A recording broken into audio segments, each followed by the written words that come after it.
Circular coil ഉപയോഗിച്ചിട്ട് magnetic field variation കാണാനുള്ള ഒരു എക്സ്പെരിമെൻ്റ് ആണിത്. ഇതിനാവശ്യമായിട്ടുള്ള അപ്പാരറ്റസ് എന്ന് വെച്ചാൽ സർക്കുലാർ കോയിൽ അപ്പാരറ്റസ്, ബാറ്ററി, ഒരു റിയോസ്റ്റാറ്റ്, കമ്മ്യൂട്ടേറ്റർ ആൻഡ് അമ്മീറ്റർ. ആദ്യമായിട്ട് നമുക്ക് സർക്കുലാർ കോയിൽ അപ്പാരറ്റസ് അഡ്ജസ്റ്റ് ചെയ്യാണ് വേണ്ടത്. അതിനായിട്ട് circular coil apparatus north south ഡയറക്ഷനിൽ പ്ലേസ് ചെയ്യാം. എന്നിട്ട് കോംപ്ലക്സ് ബോക്സ് സർക്കുലാർ കോയിലിൻ്റെ 0ൽ അഡ്ജസ്റ്റ് ചെയ്ത് വെക്കുക.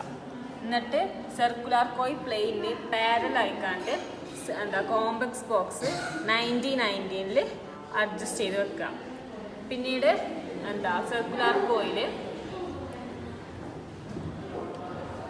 നീഡിൽ 0-0 ആയിട്ട് വരുന്ന രീതിയിൽ ആവുന്ന രീതിയിൽ അഡ്ജസ്റ്റ് ചെയ്ത് വെക്കുക. ഇനി കണക്ഷൻസ് എങ്ങനെയെന്ന് വെച്ചാൽ ബാറ്ററിയുടെ നെഗറ്റീവിൽ നിന്ന് റിയോസ്റ്റാറ്റിൻ്റെ താഴോട്ടും റിയോസ്റ്റാറ്റിൻ്റെ മുകളിൽ നിന്ന് അമ്മീറ്ററിൻ്റെ നെഗറ്റീവിലേക്ക് കണക്ട് ചെയ്യുക.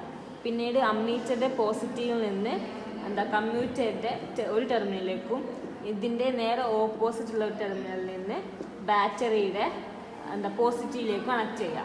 ബാക്കിയുള്ള 2 ടെർമിനലിൽ നിന്ന് സർക്കുലാർ കോയിലിൻ്റെ 2 ടെർമിനലിലേക്ക് കണക്ഷൻ ചെയ്യുക. ഇവിടെ നമ്മൾ 20 ടേൺസ് ആണ് എടുത്തിരിക്കുന്നത്. അതുകൊണ്ട് 20ന് അക്രോസ് ആയിട്ടാണ് നമ്മൾ കണക്ഷൻ ചെയ്തിരിക്കുന്നത്. നമ്മുടെ പ്രിലിമിനറി അഡ്ജസ്റ്റ്മെൻ്റ് എല്ലാം കഴിഞ്ഞിട്ടുണ്ട്.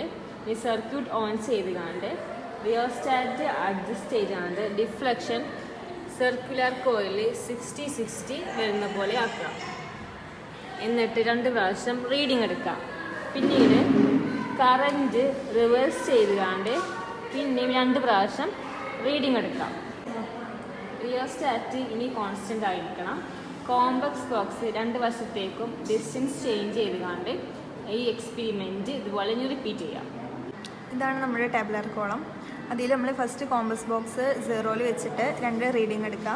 എന്നിട്ട് പിന്നെ കറൻറ്റിൻ്റെ ഡയറക്ഷൻ ചേഞ്ച് ചെയ്തിട്ട് 2 റീഡിങ്ങും കൂടെ എടുക്കുക. ഇതും അവിടെ തന്നെ ചെയ്യാം. പിന്നെ നമ്മൾ ഡിസ്റ്റൻസ് ചേഞ്ച് ചെയ്യുമ്പം 2 സൈഡിലും 0ൽ നിന്നും 2 സൈഡിലും ഡിസ്റ്റൻസ് മാറ്റിയിട്ടും അതുപോലെ തന്നെ കറൻറ്റിൻ്റെ ഡയറക്ഷൻ ചേഞ്ച് ചെയ്തിട്ടും റീഡിങ് എടുക്കുക. പിന്നെ അതിൻ്റെ മീൻ കാണുക, ടാൻ തീറ്റ കാണുക. എന്നിട്ട് നമ്മൾ ഗ്രാഫ് പ്ലോട്ട് ചെയ്യുമ്പോൾ നമുക്ക് ഏകദേശം ഇതുപോലുള്ളൊരു ഗ്രാഫ് കിട്ടും.